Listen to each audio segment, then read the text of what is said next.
Let's not make these moral principles in this. We know what happens. So please, brothers, please, I beg of you, this is not about today. This is about tomorrow. Don't board the issue, brothers, and say it doesn't arise. It will arise time and again. Governments, elected governments will be toppled. And no democracy in the world allows this to happen. These are conscientious defectors, where they lay their conscience on a platter and depends on who bids the highest. Let's not make these moral principles in this. We know what happens. So, please, brothers, please, I beg of you, this is not about today. This is about tomorrow. Don't board the issue, brothers, and say it doesn't arise. It will arise time and again. Governments, elected governments will be toppled. And no democracy in the world allows this to happen. Why do you allow the party to use the 10th schedule? In fact, the process must be, this is my brothers, and when I argue the merits, the process must be that an elected government must continue till the disqualification petitions are decided. If they are disqualified, that's the end of the matter. Your lordship is there to protect them. If they are not disqualified, the elected government will go. But do not allow the 10th schedule to topple an elected government. And do not interpret 179, 181, the moral principles that Justice Mishra talked about, to allow this to happen. It's far too serious. It's not just, it's not just a narrow interpretation. Sorry? Yeah. Yes. So let's kindly see it. Look at the Lok Sabha rules on removal of the speaker. Because it's part of the compilation. Please see. Mr. Sibal, ultimately, equally, what your submission is, therefore, give free rein to the speaker.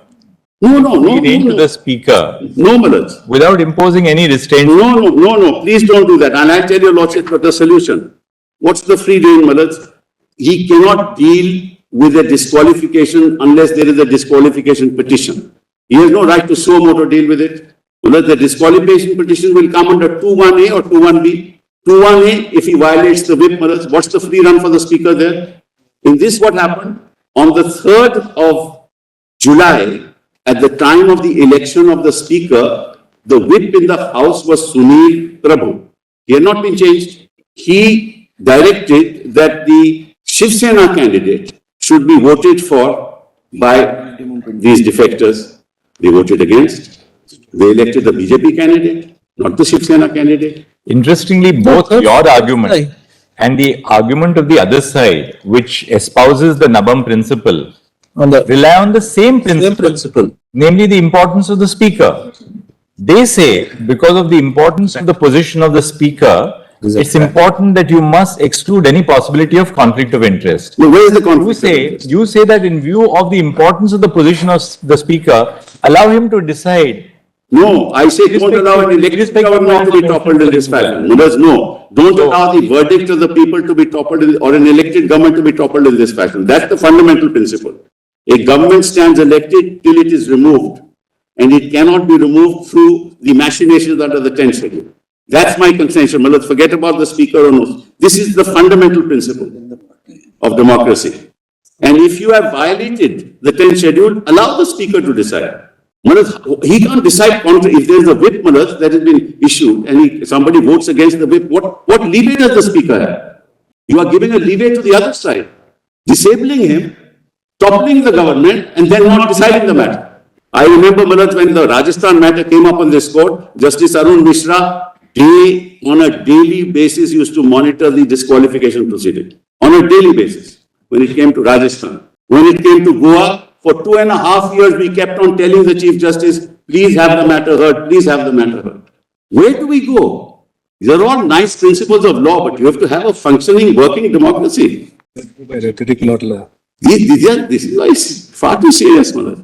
The fundamental principle is keep an elected government that is already elected in place, keep it in place till such time as it can be thrown out. Of course, it should be thrown out, Mother. And that is not to be decided in the legislature. Let's kindly appreciate what is happening. This is another very interesting thing. And it's something that your lordship should think about. 5 people in Goa, say 2 of them or 3 of them are taken over by another party. The government falls, or 4 of them are taken. The argument is that under the principle of merger, since they have merged with another party, right? Now, what is the party? The Congress party still remains. Those three of only legislators have merged. The party still remains. It happens in the Rajasthan also. The BSP people, Maharaj, have merged, but the BSP still remains.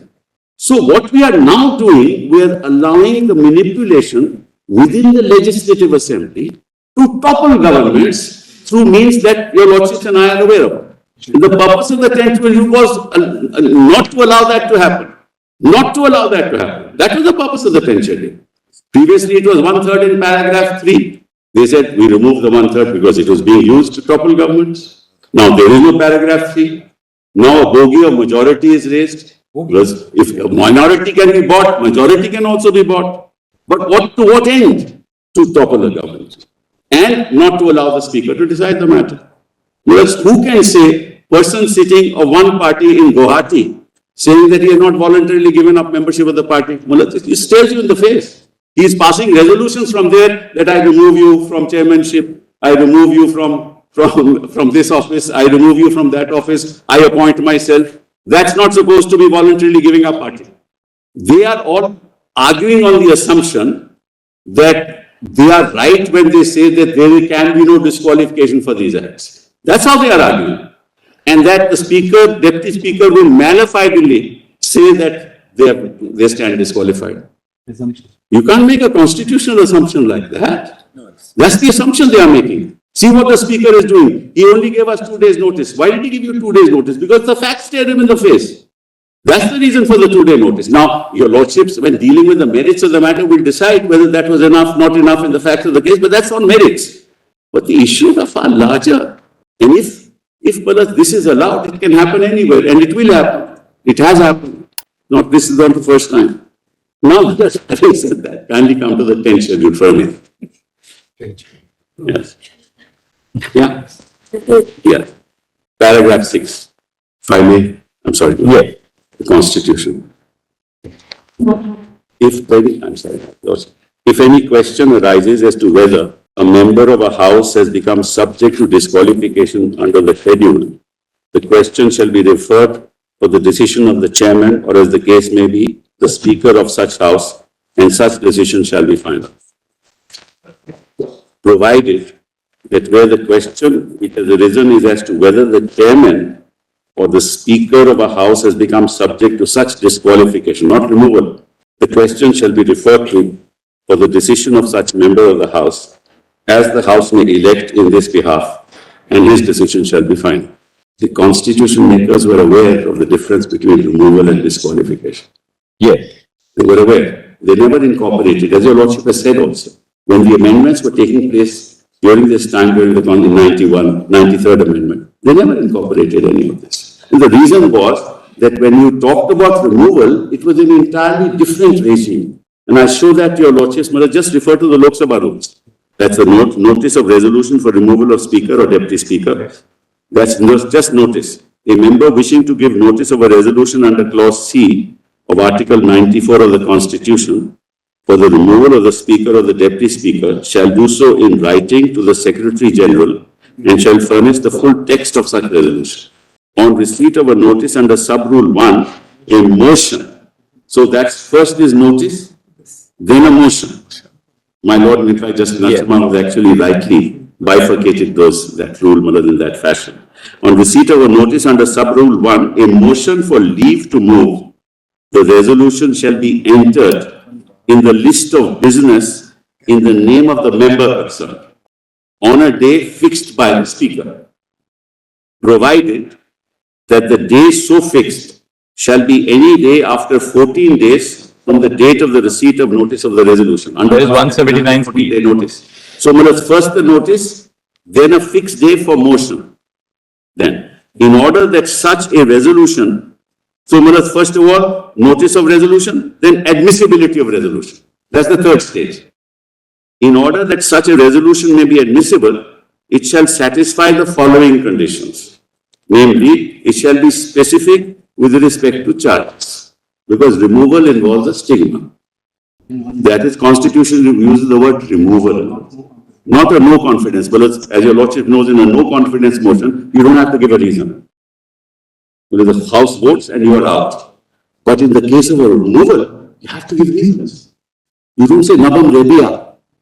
In fact, this petition could never have been filed against Mullah on 27th, on 26th for an order on 27th. This is no notice in the eye of law. But that's on merits. I'm not going to go into that.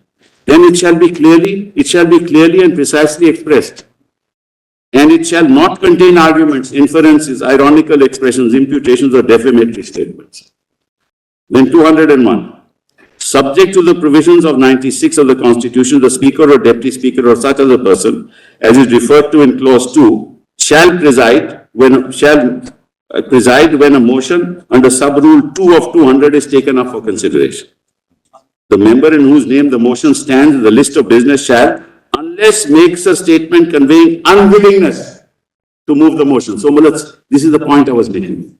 Even when the motion is in the House, he may not be willing to move it. So, there can be no injunction for him to continue with the 10th schedule and the proceedings. Because the resolution, let me tell you, I have some experience in Parliament, let me tell you what happens. Whereas what happens is that whenever a resolution... But according to you, there can't be any injunction at all, irrespective of the stage of the motion. Yes, because that is free will. This third 10th schedule... Even if it is admitted, there is no bar on No. Even during the 7 days. Yes. Well, I tell your lordships why. Well, the 10th schedule deals with strangers. The motion deals with him. The 10th schedule deals with third parties. The motion deals with him, so he cannot preside on that particular day when it's under consideration. Well, what has got to do with third parties?